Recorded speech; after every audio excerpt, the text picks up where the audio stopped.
सबसे पहले किसने विश किया आपको? सबसे पहले मेरी वाइफ का और बच्चों का कॉल आया था। मेरे लिए एक दुखद बात ये रही कि 4 मार्च को ही अपने पिता को मैंने खो दिया, इसीलिए मैं आज कोई सेलिब्रेशन नहीं कर रहा हूँ। मैं हमेशा फादर्स डे में अपने पापा को फ़ोन करता था। स्पेशली इस दिन अलग से हमारी बातचीत होती थी। इस साल मैं उनको बहुत मिस कर रहा हूँ, बहुत मैं भावुक हूँ। फादर्स डे और मेरा बर्थडे एक ही दिन है, इसको लेकर के। मैं Dheeraj Mishra, writer, director, creative director, Dhartiputra Nandini. आप देख रहे हैं बजूका चैनल। नमस्कार दोस्तों, मैं दीपक पांडे और आप सब देख रहे हैं बजूका टीवी। आज हमारे साथ धीरज जी है, जो राइटर और डायरेक्टर दोनों हैं धरतीपुत्र नंदिनी के। सबसे पहले सर आपको हैप्पी बर्थडे। Thank you. क्या कहना चाहेंगे? आज का दिन बहुत खास है आपके लिए, क्या कुछ कहना चाहेंगे? आज के दिन की शुरुआत किस तरह से हुई, सबसे पहले वो जानना चाहूँगा। शुरुआत तो हमेशा 2 दिन हमारा ब्रेक था, तो आज शूटिंग की तैयारी और कैसे क्या रखना है। और 1 साल हो गया, पिछले साल भी मैंने सेट पर ही बर्थडे मनाया था और 2025 में भी मैं चाहता हूँ धरतीपुत्र नंदिनी चलते रहे और हम सेट पर ही बर्थडे मनाएं। मैं जानना चाहूँगा किस तरह का सरप्राइज़ मिल रहा है, क्योंकि कल रात से ही आपको ढेर सारा सरप्राइज़ तो मिलता ही होगा।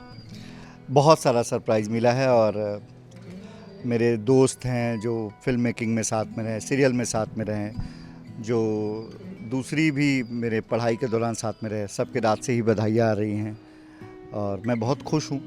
सरप्राइज़ तो हुई, लेकिन मैं बहुत खुश भी हूँ क्योंकि जब भी बर्थडे में आपको अपने याद करते हैं और हर साल हमारे सर्कल में कुछ नए लोग जुड़ जाते हैं। इस साल जैसे धरतीपुत्र नंदिनी में काफ़ी एक नया परिवार जुड़ा, तो बहुत अच्छा लग रहा है। जी, सबसे पहले किसने विश किया आपको? नहीं, मैं ये बताना ठीक नहीं रहेगा क्योंकि कोई 1 मिनट से, कोई 1 सेकंड से पीछे रह जाता है। तो वैसे सबसे पहले मेरी वाइफ का और बच्चों का कॉल आया था, उसके बाद फिर बहुत लोगों का कॉल आया।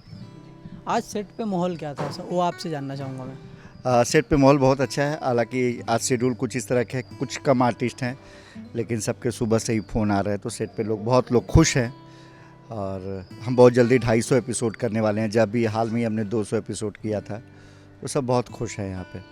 नंदिनी, धरतीपुत्र नंदिनी को इतना प्यार दे रही है। अभी आपने खुद बताया कि 250 पार होने वाला है, 250 तक पहुँचने वाला है। क्या कहना चाहेंगे, लोग इतना प्यार देते हैं? एक तो दीपिका मैडम और नंदिनी, आकाश, पूरी टीम जो है, हम इस तरह से काम करते हैं कि हम घर जैसे हैं। तो वो आपको स्क्रीन पर भी वो प्यार और अपनापन दिखता है, लोग उससे जुड़ते चले जा रहे हैं। ये हमारे सबसे ज़्यादा मुझे लगता है कि उसकी यूएसपी है।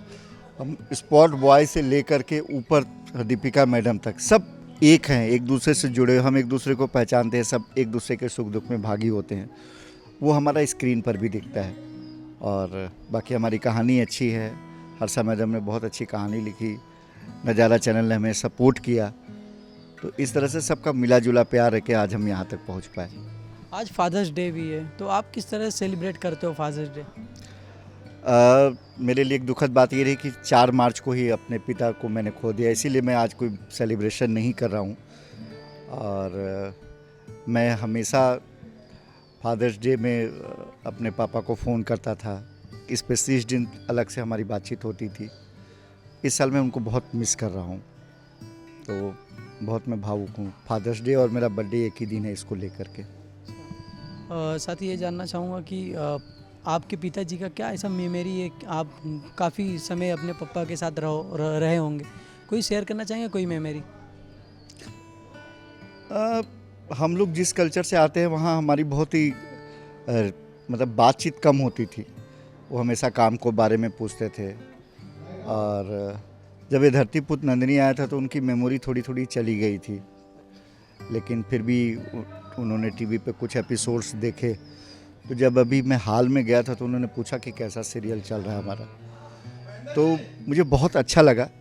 और शुरू से वो एक ही बार पूछते थे कैसा चल रहा है उस काम का, वो हमेशा अवेयर रहते थे। और दूसरा, जब भी अखबार में मेरा कोई भी न्यूज़ छपता था, कई बार मैं नहीं पढ़ पाता था, लेकिन वो हमेशा मुझे, जब भी मैं घर जाता तो बताते थे कि इस अखबार में तुम्हारा न्यूज़ पढ़ा है। तो मुझे ये बाद में महसूस हुआ कि बहुत वो सीरियस होते थे मेरे काम को लेकर। ऐसी बहुत सारी यादें हैं उनके साथ जुड़ी हुई। आपके पिताजी की कोई ऐसी लाइन हो जो आप फॉलो करते हो, कोई ऐसा सीख दिए हो आपको? पिताजी की ये सीख था कि उन्होंने गांव से निकल के शहर पहुँचे तो सब कुछ अपने दम पे बनाया। तो वो हमेशा करते थे कि किसी का आशा नहीं करना है करने के लिए।